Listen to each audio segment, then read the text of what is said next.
Thank you very much.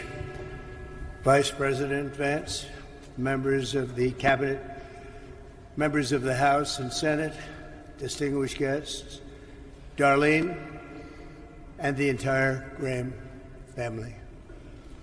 We love you all. Today we gather in the deepest gratitude and profoundest sorrow to honor a beloved friend, a devoted brother, a respected statesman, a giant of the United States Senate, and a true American original who left us much too soon. And that can only be the one and only Lindsey Graham. By the strength of his steadfast convictions, the force of his magnetic personality, and the goodness of his noble soul, Lindsey rose from a small town in rural South Carolina, a place he loved so much, to become a constant fixture of American politics at the highest level, and a force to be reckoned with all over the world. For more than 30 years, nothing of consequence happened in this capital without Lindsey Graham knowing about it. Nothing of significance happened anywhere in the world without Lindsey Graham having a view on it. And no bill became law in the most exceptional republic in human history without Lindsey Graham having a say in it. He was a man who gave America the full measure of his good and mighty heart until that heart itself just gave out. But even though Lindsey's life was cut short while he was still so full of vim and vigor, there can be no doubt that he lived absolutely to the fullest. He died doing the work he was born to do. He was truly a great politician, serving the country he loved to serve so deeply. He went out at the peak of his career and the top of his game as a legend that every one of us, many of us here today, are blessed to know him, and a friend that none of us will ever forget. There was truly nobody like Lindsey Graham. But no matter how heated things got in Washington, virtually everyone, Republican or Democrat, liked Lindsey. Well, not everybody, but it sounds good. Not everybody. He was a tough cookie. Yet, while he was always quick to laugh, and no one ever doubted the gravity of his mission, above all, Lindsey Graham believed in a strong America. He wanted a strong America. He had unwavering faith in the righteousness of American power and prayer. And he was extremely hawkish. I will tell you, he never saw a war that he didn't like. Only his true friends would understand that, but he wanted it for the good of our country. He felt in his bones that our destiny is to win, and that his job was to do everything he could to ensure our enemies would lose.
Presiden Amerika Serikat mengucapkan bela sungkawa atas meninggalnya tentara Amerika Serikat atas serangan Iran beberapa waktu lalu.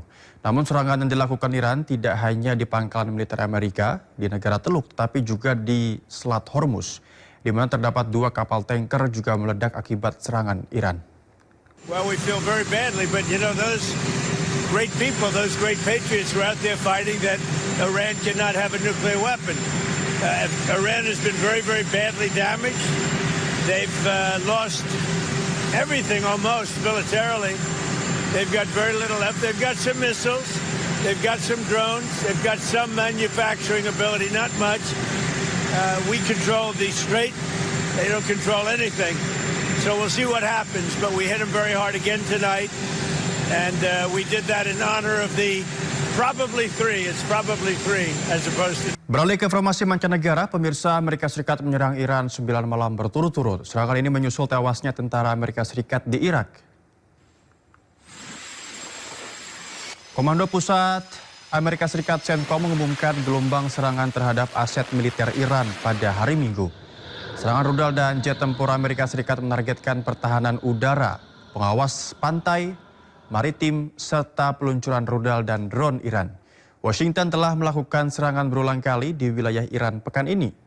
Amerika Serikat juga memberlakukan kembali blokade laut yang menargetkan kapal-kapal yang berlayar dari dan ke pelabuhan Iran. Teheran menanggapi dengan serangan rudal dan pesawat tak berawak terhadap pangkalan Amerika Serikat di seluruh wilayah Timur Tengah. Korps Garda Revolusi Iran IRGC mengatakan 2 kapal tanker minyak meledak di Selat Hormuz pada Minggu malam.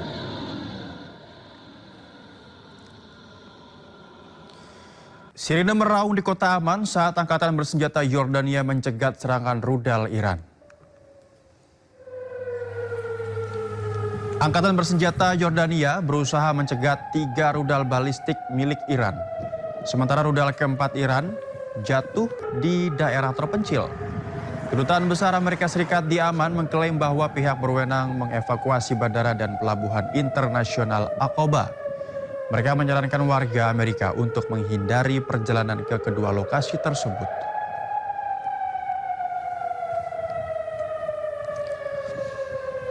Kita ke informasi lain, pemirsa. Belasan orang dilaporkan tewas dan beberapa lainnya hilang setelah banjir bandang dan tanah longsor di India Utara. Peristiwa ini terjadi setelah sejumlah wilayah di India Utara diguyur hujan yang cukup lebat.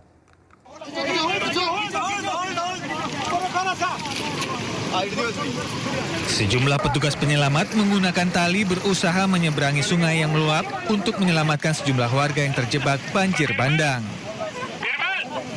Operasi penyelamatan darurat dilakukan setelah hujan lebat yang memicu banjir bandang dan tanah longsor di distrik Rajouri dan Poonch di Jammu Kashmir, India Utara. Akibat peristiwa ini, beberapa orang dilaporkan tewas dan hilang. Sejumlah kendaraan tampak rusak dan menumpuk di daerah permukiman. Korban selamat pun berusaha membersihkan puing-puing serta lumpur yang menutupi jalan dan rumah mereka. अपनी मजबूरियां सबको, लेकिन हालात देखें यहाँ क्या हो चुका है। 8-9 फुट पानी था यहाँ पे। बाकी हमारी बस अगर एडमिनिस्ट्रेशन इतनी हेल्प कर दे, हम लोगों की जो ये मोहल्ला है जहाँ पे पानी आया है 8-9 फीट, इसमें गली जो ड्रेन है वो टोटल ब्लॉक हो चुकी है। उसके कारण जो अंदर पानी और मिट्टी जमा है वो बाहर निकल नहीं रही क्योंकि पानी वापस आ रहा है। Pihak berwenang telah memperingatkan adanya intensitas hujan lebat selama beberapa hari ke depan dan mengimbau warga yang tinggal di dekat sungai, aliran air, dan daerah rawan longsor untuk waspada.